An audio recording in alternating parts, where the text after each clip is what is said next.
Rudeus Greyrat ran, but this was never a chase he could escape. Across rooftops and narrow halls, he forced his body forward with magic, yet the roar behind him refused distance. Where did he go? It carried more than anger. It carried certainty. I will never forgive you. In that instant, Rudeus understood the truth closing in around him. Neither speed nor power would decide this outcome. Because the one hunting him was no monster. She was human, and that made her far more dangerous. Rudeus Greyrat arrived in Roa at dusk, where towering walls enclosed a city alive with restless movement. He observed it with quiet awe, the environment unfolding like something out of a fantasy novel. Guided by Ghislaine, he crossed from crowded markets into noble districts where wealth thickened the air itself. Each step inward revealed hierarchy, structure, and expectation. He sensed the weight immediately. Before long, he faced Rudeus Greyrat, whose presence thundered with authority. You don't even know how to introduce yourself. The accusation struck hard, yet Rudeus bowed, accepted fault, and steadied the storm through composure. He earned permission to remain, though acceptance lingered beyond reach. Then came Eris. Rudeus met her, and clarity struck instantly. She radiated pride sharpened into hostility. Her gaze dismissed him. He's younger than I am. And her fist followed without hesitation. He answered instinctively, retaliation sparking something volatile. Chaos erupted. Their clash transformed corridors into battlegrounds, and the chase began. He ran because survival demanded it. He recognized the truth quickly. Eris embodied more than stubbornness. She carried intensity unrestrained, a force that would hold nothing back. Rudeus refused submission. Death in his previous life had sealed one failure. Repetition held no place in his future. Bruised yet resolute, he chose strategy over force. A plan formed, calculated, dangerous, and desperate. He would stage fear itself, forcing her to confront consequence. Alone, doubt whispered, would it really work? Yet he advanced. Retreat no longer defined him. Rudeus awoke bound in darkness, convinced events followed his design. He assessed calmly, healing injuries, tracking each step as part of his constructed sequence. Control seemed intact. Then Eris screamed, "Untie me immediately!" And the response came with violence. The illusion shattered. This held no script. He watched her defiance crumble under blows, fear replacing fury. When he urged silence, she resisted, and punishment followed. Rudeus adapted instantly. He healed her wounds, listened at the door, and heard the truth: sell or ransom. His plan had collapsed into reality. Survival replaced instruction. He acted. Stone yielded under magic, escape carved through earth itself. He imposed a condition. If you break your promise, I will leave you behind. This time, she obeyed.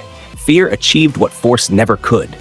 Through unfamiliar paths and restless nights, he guided her, exposing the cost of ignorance, how not knowing how to count could become fatal. Safety dissolved quickly. Back in Roa, capture returned. Rudeus responded with decisive force. Greed confronted him, 100 gold coins at least.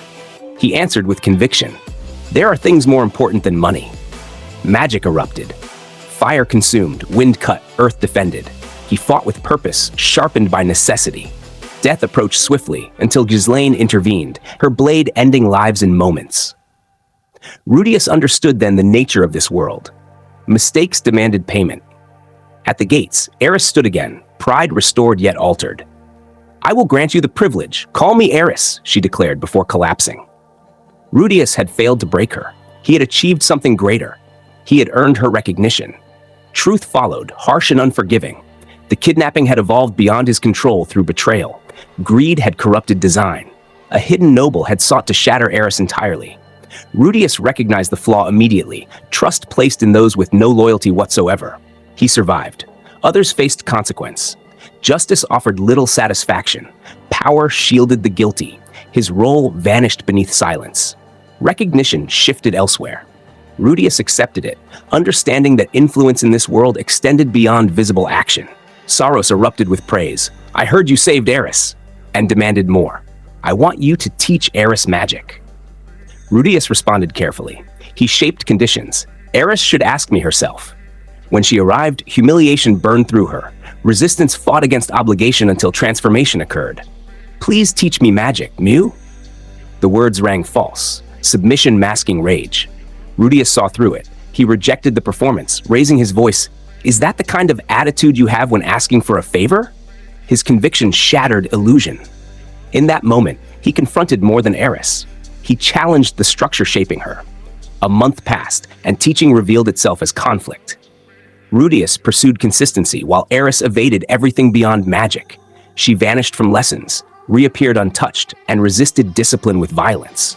Yet magic ignited her completely.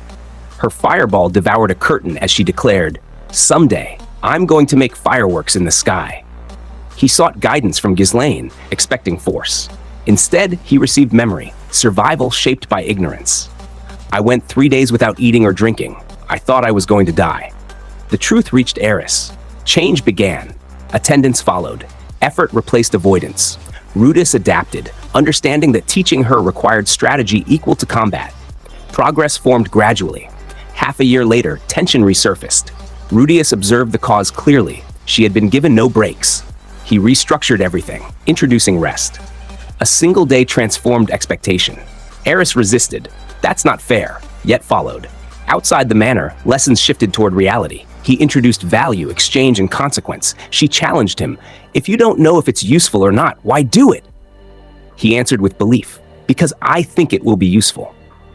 Moments shaped transformation. She negotiated instead of striking. She asked instead of demanding, "Please take me with you." Growth emerged quietly. Another year refined her further. Swordsmanship elevated her into prodigy. Magic plateaued. Arithmetic resisted progress. Rudeus maintained patience, trusting time over pressure. Her 10th birthday approached, bringing expectation and fear. Dance became her greatest challenge. She resisted. "Why do I have to do something I'm not good at?"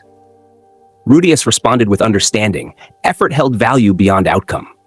Through adaptation, he connected movement to instinct. Progress followed. At the celebration, fear returned, yet trust guided her. Together, they moved. Imperfection transformed into triumph. Applause confirmed it. Afterward, change settled. Eris grew steadier. Rudeus turned toward knowledge, uncovering a past shaped by destruction and cycles of power. He studied language, history, and myth, searching for meaning beneath conflict. When Roxy's gift arrived, he received it with quiet gratitude. "Wow, this is amazing." He continued forward, driven by curiosity and preparation. Ghislaine observed him from afar, unsettled by his evolution. He carried calculation beyond his years, growth shaped by intention. Respect formed alongside uncertainty. Rudeus reached 10 years, marking the moment with introspection. He sensed hidden plans within the manor. When celebration revealed itself, he chose deception, performing emotion convincingly. His words, "I never thought you all would celebrate like this for me," shifted the room. Philip recognized his capability, proposing a future tied to power. Temptation surfaced briefly before restraint reclaimed him. That night, Eris approached with vulnerability. Boundaries blurred. Desire overtook judgment. When he crossed too far, her strike restored clarity. "I told you just a little." Shame followed. Reflection cut deeper than any wound. She returned with forgiveness. 5 years. He accepted, holding on to restraint as necessity. Elsewhere, the sky twisted unnaturally. Roxy observed it, recognizing danger immediately. The thought surfaced, "Don't tell me it's Rudeus." She chose action, leaving behind certainty to pursue possibility. Across the world, others noticed. Orsted moved toward the disturbance. Perugius issued commands. "If you see anyone suspicious, kill them." Even beings of immense perception found uncertainty unsettling. Rudeus stood beneath that same sky, unaware of the convergence. He raised Aquahardia with pride. "I will show you my great, all-powerful hidden technique." The moment shifted. Mana surged. Danger manifested instantly. Arumanfi appeared with lethal intent. "This strange occurrence might cease if I slay that boy." Ghislaine intercepted, her blade cutting through space itself. Conflict escalated beyond comprehension. Then the sky broke. Light descended, vast and absolute. It consumed everything: city, land, existence itself. Rudeus embraced Eris as reality dissolved. In that instant, Fitoa vanished. Roxy arrived months later to emptiness. Absence replaced everything familiar. She refused despair, clinging to possibility. Names listed among the missing reignited purpose. "I'll search for Rudeus then." Elsewhere, chaos bred legend. Ghislaine carved through war itself, her presence reshaping fate. Survivors spoke of a goddess, and at the center of it all, Rudeus Greyrat remained missing. No longer a boy running from pursuit, but a force that had drawn the attention of the world itself.